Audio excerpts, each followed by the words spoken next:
Part 1. The Declaration. The Galactic Dominion had ruled the Orion Spur for over 3 centuries. Its council was made up of 12 species, each more proud than the last. They had crushed rebellions, absorbed weaker civilizations, and rewritten history to suit their vision of order. When their long-range sensors first picked up signs of human activity beyond Sol system, they assumed it was another minor colony to be cataloged and controlled. But over the next few decades, humanity kept expanding. Not with conquest, but with quiet persistence. They built stations on icy moons, drilled into asteroids, and sent slow, steady ships deeper into the void. They never asked for permission. They never even acknowledged the Dominion's existence. This silence gnawed at the Dominion's pride. Emissaries were dispatched. Warnings were sent. Still no reply came from Earth or any of its outposts. Finally, the High Council convened in the obsidian chamber of their capital world, Kether Prime. After hours of debate, they reached a decision. Humanity would be given one last chance to submit. If they refused or ignored the message again, the Dominion would bring war to their doorstep. The declaration was broadcast across every known frequency. It crackled through comms arrays on Mars, echoed in the corridors of the Titan orbital hub, and flickered on public screens in New Delhi, Buenos Aires, and Sydney. The message was clear. Surrender your weapons, dismantle your fleets, and accept Dominion oversight within 7 solar cycles. Failure to comply would be met with total military response. On Mars, in the dusty red corridors of the Ceres Logistics Depot, Dale Murphy sat at his terminal sipping lukewarm coffee. He was 28, thin with tired eyes and a habit of humming old rock songs under his breath. The alert popped up on his screen like any other system notice. He read it once, blinked, then dragged it into the folder labeled Low Priority, Review Later. He had a shipment of hydroponic nutrients to log before shift end, and that was far more urgent than some alien ultimatum. Besides, it wasn't the first time someone had threatened Earth. Last year, a rogue AI from the Sirius Belt had declared itself Emperor of the Milky Way. It lasted 3 days before a maintenance bot accidentally unplugged its core. Meanwhile, near Saturn's largest moon, Leslie Tran floated in zero gravity inside the outer ring of the Titan refit station. She was calibrating the magnetic nozzles on a deep-range freighter when the broadcast interrupted her audio feed. She listened for a moment, frowned, and tapped her earpiece. Not again, she muttered, shaking her head. She'd heard rumors about the Dominion, mostly from bored pilots swapping stories over synth beer, but she never thought they'd actually do something this dramatic. Still, she had a job to finish. The freighter was scheduled to leave in 6 hours with a full load of helium-3, and if the nozzles weren't synced, the whole run would be delayed. She muted the channel and went back to work, her gloved fingers moving with practiced ease over the control panel. Back on Earth, in a small apartment in Portland, Jordan Ellis was cramming for his astrophysics final. His screen was split between lecture notes and a live feed of the Dominion's broadcast, which his roommate had left playing for background drama. Jordan barely glanced at it. He was more worried about remembering the equations for quantum tunneling than some distant empire's tantrum. When his roommate walked in and asked if he'd seen the news, Jordan just groaned. "Can they not do this during exam week?" he said, rubbing his temples. Later that night, half asleep and frustrated, he recorded a short video rant about how alien invasions always seem to happen right before finals. He posted it online with the caption, "Pick a better time, please." By morning, it had gone viral. The Dominion, of course, monitored human responses closely. Their analysts expected fear. They expected panic broadcasts, emergency councils, frantic military movements. Instead, they found memes, grocery lists, and a spike in streaming numbers for old comedy shows. No emergency sessions were called in Geneva. No fleets scrambled from lunar docks. Even the United Solar Defense, the closest thing humanity had to a military command, issued no statement. Their official comms channel remained silent, its last update still about a scheduled maintenance window for deep space radar. Commander Vrel of the Dominion flagship Iron Covenant watched the data stream with growing unease. He was a veteran of 7 pacification campaigns, a being of sharp angles and sharper instincts. Something about humanity's reaction didn't fit. "They're either incredibly brave or incredibly stupid," he told his second-in-command. But the council didn't care for nuance. To them, silence was submission, and if humanity wouldn't bow willingly, they would be forced to kneel. As the deadline approached, Dominion warships began to gather at the edge of human-claimed space. Their hulls gleamed under distant stars, their weapons humming with readiness. On Kether Prime, the Council prepared victory speeches. They imagined human cities surrendering, their leaders begging for mercy, their technology handed over as tribute. They did not imagine Dale Murphy finishing his shift and heading to the mess hall for a late dinner. They did not imagine Leslie Tran finally sinking the nozzles and floating back to her quarters to read a novel. They certainly did not imagine Jordan Ellis falling asleep with his textbook open on his chest, dreaming of passing his exam. When the 7 solar cycles ended, the Dominion sent one final message. You have chosen war. Then they waited for the scream of human defiance. None came, only static. And in that silence, the first Dominion fleet jumped toward Proxima Centauri, certain they were marching into battle. They had no idea they were walking into something far stranger, something that didn't even notice they'd arrived. Part 2. The Misunderstanding. The Dominion fleet moved with precision. Their warships cut through the void like blades through silk, silent and sure. They expected resistance the moment they crossed into human-claimed space. Sensors scanned for weapon signatures, fleet formations, encrypted comms. They found nothing. Only the faint hum of automated systems and the occasional ping from a drifting cargo buoy. Commander Vrel frowned. This was not how conquest began. There should be alarms, scrambles, last-minute pleas. Instead, the human frontier was quiet. Too quiet. Their first target was a mining outpost near Proxima Centauri b. Intelligence suggested it held a small garrison and valuable rare earth stockpiles. As the Iron Covenant approached, its weapons charged and targeting arrays locked, the Dominion expected to see evacuation shuttles or defense drones rising from the surface. Instead, the station hung motionless against the red glow of its star, dark and still. Vrel ordered a scan. The results came back cold. No life signs, no power core activity, no recent transmissions. The station had been abandoned for years. Its last log entry was a routine decommission notice filed by a human logistics division over 2 years prior. The Dominion fired anyway, more out of pride than strategy, and watched as the empty structure shattered into glittering debris. Confused but unwilling to show doubt, Vrel redirected his fleet toward Europa Colony, one of humanity's oldest off-world settlements. This time, they intercepted a distress signal. It crackled with static, repeating the same phrase in broken English. This is Europa Colony. We are under attack. Request immediate assistance. The Dominion command cheered. Finally, proof of human vulnerability. They accelerated toward Jupiter's icy moon, ready to crush whatever resistance remained. But when they arrived, the surface was calm. No explosions, no troop movements, no signs of battle. The distress signal grew louder as they descended, but scans showed no active transmitters. Then a Dominion tech specialist realized the truth. The signal was a loop, a decades-old diagnostic recording, triggered automatically whenever external sensors detected high-energy signatures. It wasn't a cry for help, it was a glitch. On board the Iron Covenant, frustration simmered. The crew had trained for glorious war, not ghost towns and broken recordings. Vrel called a private meeting with his senior officers. Are we chasing phantoms? He asked. No one had an answer.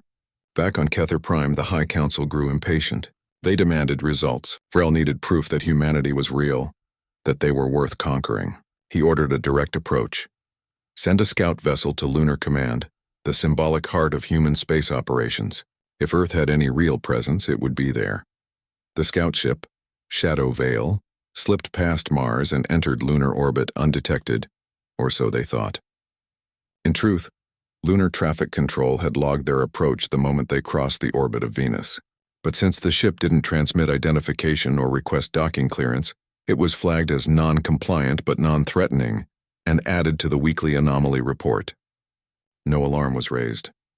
When the Shadow Veil finally hovered over the main docking bay of Lunar Command, its crew expected turrets to rise, shields to flare, soldiers to swarm the landing pads.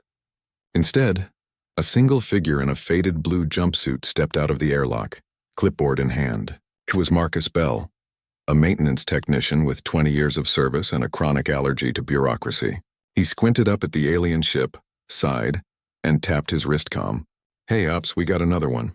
Looks like those guys from the broadcast. His voice was calm, almost bored. The Dominion boarding party, clad in full combat armor, descended the ramp with weapons ready. Marcus didn't flinch. He just held up his clipboard. "You folks got a docking permit?" he asked. The lead Dominion officer stared, stunned. "We are the Galactic Dominion," he said, voice booming through his helmet speaker. "We have come to inspect your defenses before the final assault." Marcus blinked. "Assault? On a Tuesday? Look, if you're here for the tour, it's on Saturdays. Otherwise, you're gonna need to fill out Form 7B and wait for clearance. Also, you parked in a loading zone." The Dominion soldiers exchanged glances. This was not in the war manuals. Marcus, seeing their hesitation, softened slightly. "Tell you what," he said, "I just brewed a pot. You want some coffee while you sort out your paperwork?" The offer hung in the thin lunar air. One of the younger Dominion soldiers, exhausted and confused, almost said yes before his commander silenced him with a glare. They retreated to their ship without firing a shot, without capturing a single human, without even getting a proper answer. Vrel received the report in stunned silence. His officers argued over what it meant. Some said it was a trick. Others said humanity was so advanced they no longer feared war. One junior analyst quietly suggested they might simply not care. Vrel dismissed the idea as absurd. Civilizations always cared when empires came knocking. Meanwhile, on Earth, college student Jordan Ellis uploaded a follow-up video. This one was titled "Aliens Showed Up, Asked for Coffee." It included grainy footage from a public lunar cam showing the awkward standoff.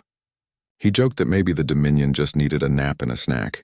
The video exploded online. Memes spread faster than Dominion warships.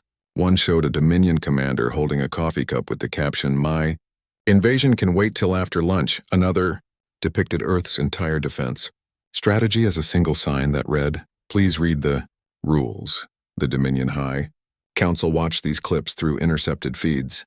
They did not understand the humor. To them, it was mockery. It was insult. It was proof that humanity disrespected the Dominion's might. Their patience snapped. The Council convened an emergency session and voted unanimously. Full-scale invasion would begin within the week. They would not be ignored. They would not be laughed at. They would make humanity understand the cost of indifference. But as their fleets mobilized, no one on Earth changed their routine. Dale Murphy filed another shipment. Leslie Tran fixed another thruster. Marcus Bell restocked the break room coffee. And Jordan Ellis finally passed his astrophysics exam. The Dominion believed they were preparing for war. Humanity, in its quiet way, had already moved on. Part 3. The first strike. The Dominion struck at dawn by Earth time, though dawn meant little in the black between stars. Their plan was simple. Hit hard, hit fast, and break human morale before it could form.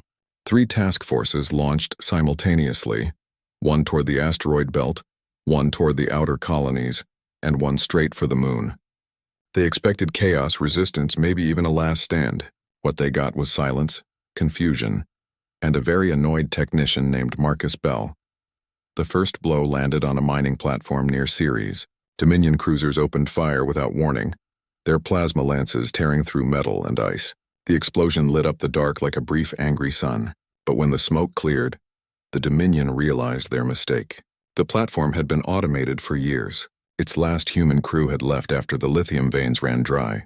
Now it was just a shell of rust and old code, drifting through space like a ghost town. The only thing they destroyed was a shipment of spare parts scheduled for recycling. Next, they hit Europa again, this time with real intent. Drop pods slammed into the icy crust. Soldiers stormed the sealed tunnels, weapons ready. They found empty corridors, flickering lights, and a maintenance bot humming as it polished a floor. The distress signal still played on loop, louder now in the confined spaces, but no one was there to hear it. The Dominion troops searched for hours, finding nothing but frozen cafeterias, unused barracks, and a calendar still turned to a month 5 years past. One soldier picked up a coffee mug with a faded logo that read, "Europa Crew, surviving since 2087. He didn't know whether to feel insulted or sad. Meanwhile, the lunar assault began. Dominion fighters screamed over the Great Plains, targeting radar arrays and comms towers. But the towers didn't fight back. They just went dark, rebooted and rerouted signals through backup nodes buried deeper underground. The Dominion assumed they'd won. They hadn't. They'd only tripped a few automated failsafes. When their main landing force touched down near Lunar Command, they expected barricades, snipers, maybe even orbital strikes. Instead, they found Marcus Bell waiting by the main airlock, holding 2 steaming mugs. "You're late," he said, handing one to the lead officer. Coffee's getting cold. The Dominion commander, a tall being with obsidian skin and red eyes, stared at the cup like it might explode. "This is an occupation," he growled. "You will surrender your facility." Marcus took a sip from his own mug. Sure, he said. "But first you gotta sign in. Liability waiver, emergency contact, and a note saying you won't touch the prototype drones in Bay 3. They're temperamental."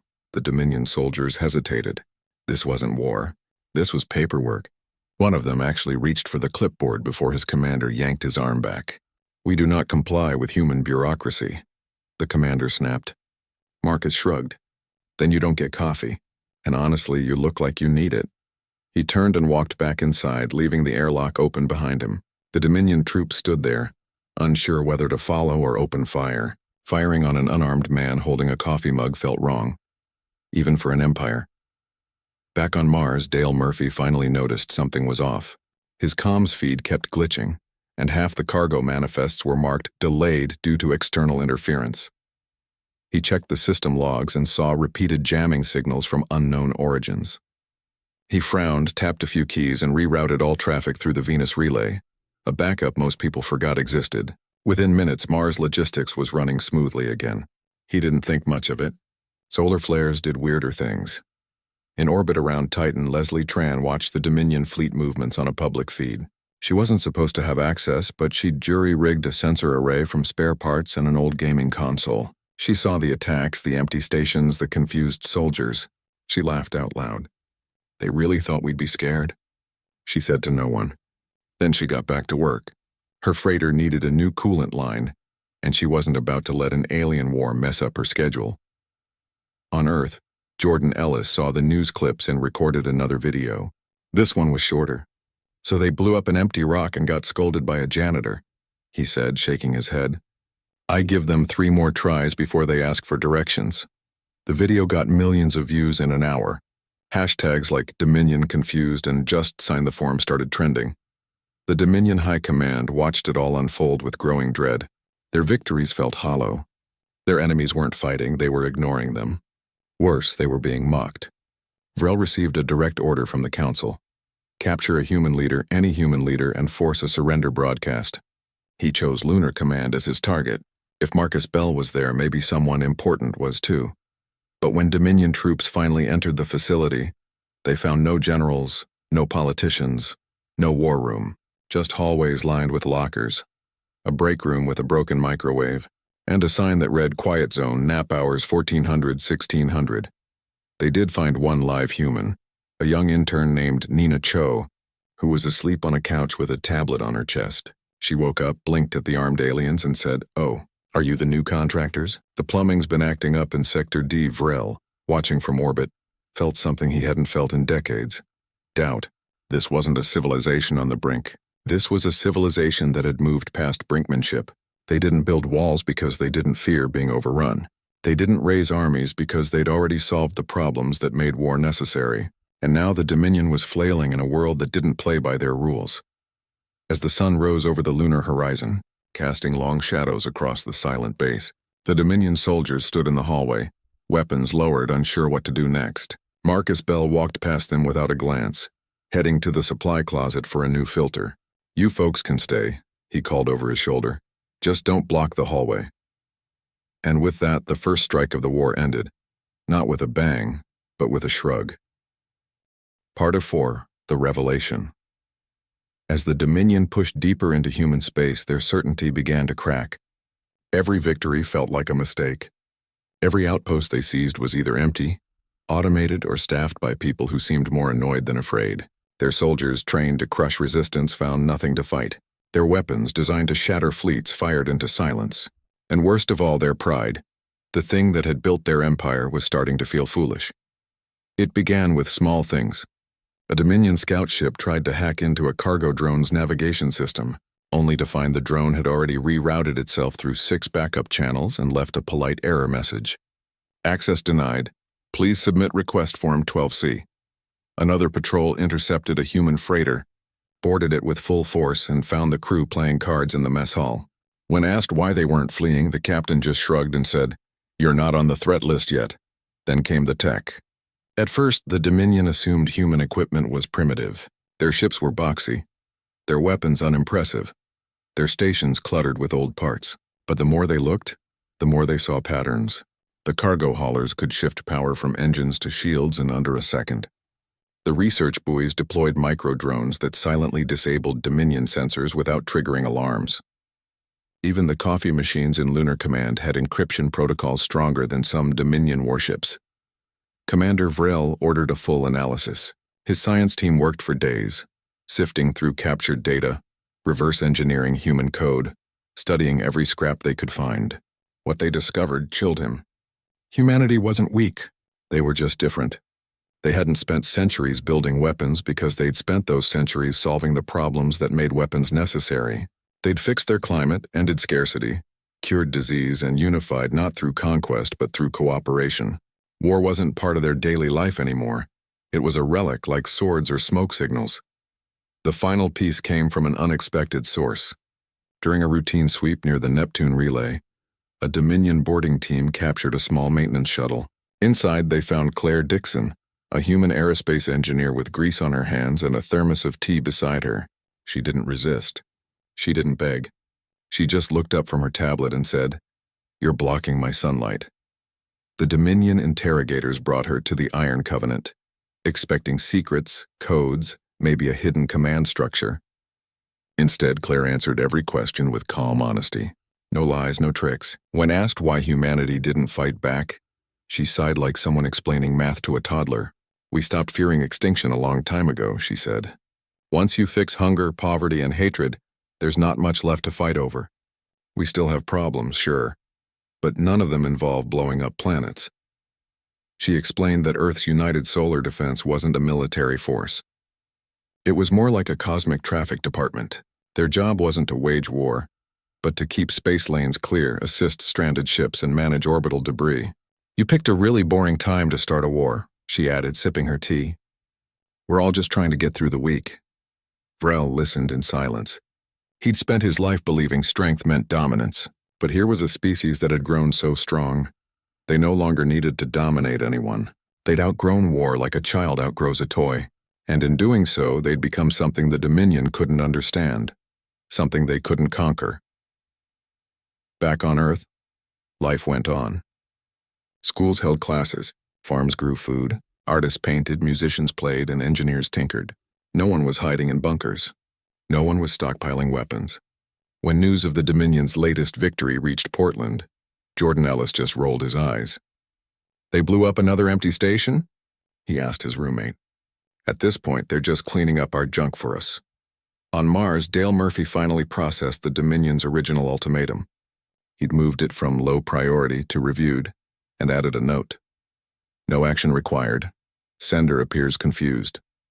He then went back to scheduling hydroponic shipments, which were running late because of all the alien ships clogging up the comms. Leslie Tran, meanwhile, finished her freighter repairs and launched on schedule. As she passed through the asteroid belt, she spotted a Dominion patrol. Instead of hiding, she hailed them on open channel. "Hey," she said, "if you're gonna park there, at least turn off your thrusters. You're kicking up dust on my sensors." The Dominion ship, stunned, actually complied. She thanked them and flew on. The Dominion soldiers began to whisper among themselves. Some wondered if they'd been lied to. Others questioned whether this war was worth fighting. How do you defeat an enemy that doesn't care you exist? How do you break a civilization that has already broken the cycle of violence? Vrel called a private meeting with his closest advisors. "We were wrong," he admitted. "Humanity isn't weak. They're post-war. And we're the ones acting like primitives." His officers nodded, shame in their eyes. One suggested they retreat. Another proposed opening talks. But it was too late for that. The High Council had already declared total mobilization. Millions of troops were on the move. The Dominion's honor was at stake. Yet even as their fleets gathered for the final push, something strange happened. Dominion drones sent to scout human positions began returning with corrupted data. Not from attacks, but from open-source updates. Human AI systems designed to share and improve had detected the Dominion's machines as unregistered users and automatically offered them software patches. Some Dominion drones accepted. Within hours, they were running human protocols, reporting back not to Dominion Command, but to a public data hub labeled Community Network. Join us. Vir-El watched as his own ship's navigation system suggested a scenic route past Saturn's rings for crew morale. He didn't laugh. He felt something deeper, awe maybe, or fear. Humanity hadn't built a fortress. They'd built a home. And now, without firing a single shot, they were inviting the Dominion inside. Claire Dixon, still aboard the Iron Covenant, was offered a tour of the ship. She walked the halls, pointing out inefficiencies, suggesting upgrades, even fixing a broken air recycler with a paper clip and some tape. By the end of the day, half the crew was asking her for advice. She didn't act like a prisoner. She acted like a neighbor, and that was the revelation. Humanity wasn't ignoring the Dominion out of arrogance. They were ignoring them because they saw no threat. They saw beings lost in old ways, shouting in a language no one spoke anymore. And instead of fighting back, they simply waited, calm, patient, and utterly unbothered for the storm to pass. Part V, hardly bothered. The Dominion's final assault began with thunder and ended in silence. Their grand armada, over 200 warships, millions of soldiers, and enough firepower to crack planets, jumped into the Sol system with banners flying and war chants echoing through every channel. They expected humanity to finally react, to rally, to fight for their home. Instead, they found the same quiet indifference that had haunted them from the start. Earth's skies held no fighters. Mars had no defenses. Even the moon looked the same as always, gray, calm, and utterly unconcerned. Commander Vir-El stood on the bridge of the Iron Covenant, watching the data pour in. No fleet emerged from behind Jupiter. No orbital guns powered up. No emergency broadcasts crackled across the comms. It was as if the entire human race had decided to take a nap while the galaxy burned. He turned to his officers. "Where is their resistance?" he asked, voice low. No one answered. They all knew the truth now. There wasn't any. What the Dominion didn't realize was that humanity had already responded, just not in the way empires understood. The United Solar Defense hadn't mobilized ships or soldiers. They'd activated Protocol Epsilon, a dormant system designed not for war but for cleanup. Within hours of the Dominion's arrival, autonomous repair drones, small, unassuming machines that looked like floating toolboxes, began swarming the battlefield. They didn't attack. They simply started working. They patched hull breaches on abandoned stations, collected debris from exploded asteroids, and even began sorting Dominion wreckage into neat piles labeled recyclable and hazardous. On the surface of Ceres, a group of Dominion Marines landed expecting a fight. Instead, they found a drone politely asking them to move so it could finish repaving a landing pad. When they refused, the drone didn't escalate. It just logged their presence as obstruction and rerouted its task to another zone. The Marines stood there, weapons idle, feeling more foolish than fierce. Back on the Iron Covenant, Claire Dixon was offered a permanent position in the ship's engineering division. She accepted not out of loyalty, but because she liked the challenge. Within a week, she'd helped rewire half the vessel's power grid using human open-source schematics. The ship ran smoother than it ever had under Dominion design. Other human engineers contacted through casual comms offered tips, shared code, and even sent care packages with snacks and spare parts. The line between enemy and ally blurred until it vanished completely. Vir-El watched it all unfold with a strange mix of shame and relief. He'd come to conquer. Instead, he'd been invited to join. His soldiers, once proud and rigid, now asked human technicians how to fix their gear, how to grow food in hydroponic trays, even how to brew better coffee. Morale didn't collapse, it transformed. The war didn't end with a treaty or a surrender. It just stopped, because no one wanted to fight anymore. On Earth, Dale Murphy finally closed the file on the Dominion ultimatum. He marked it resolved, nuisance entity neutralized, and went home. His dog, a scruffy terrier named Rufus, greeted him at the door like nothing had changed. Dale scratched behind his ears and made dinner. Outside, the sky was clear. Stars twinkled. No explosions, no sirens, no panic. Just another quiet evening. Leslie Tran returned from her Helium-3 run and filed her log without mentioning the Dominion ships she'd passed near Uranus. They'd waved, literally, using signal lights to spell thanks for the tip. She smiled, logged it under friendly contact, and headed to the mess hall for a late meal. Jordan Ellis graduated with honors. His final project was a short film titled How to Lose a War Without Trying. It won a student award and got shared across the solar net. In the credits, he thanked the Dominion for being such good punchlines. No one took offense, not even the Dominion. As weeks turned to months, the Dominion fleet didn't retreat. They stayed, not as occupiers, but as guests. Their warships were slowly retrofitted for civilian use. Their soldiers traded armor for work suits. Varel himself applied for asylum and was granted a position managing asteroid reclamation near the Kuiper Belt. He worked alongside humans, learned their customs, and even adopted a cat from a lunar shelter. He never spoke of conquest again. The High Council on Kether Prime fell into chaos. Without a war to justify their rule, their authority crumbled. Rebellions flared, not with weapons but with ideas. Species that had been silent for generations began asking why they'd followed an empire that couldn't even win a war against people who didn't care. Within a year, the Dominion dissolved not with fire but with quiet resignation. Humanity didn't celebrate. They didn't build monuments or declare victory. They simply updated their databases, added a few new entries under former threats, and moved on. Children learned about the Dominion in history class not as monsters, but as a cautionary tale about pride and misunderstanding. In the end, the galaxy learned a hard truth. Empires rise on fear and fall on arrogance, but civilizations that solve their own problems, that build not to dominate but to endure, don't need to fight. They just outlive the noise. And when the Dominion came knocking, humanity hardly bothered, because they knew deep down that time was on their side.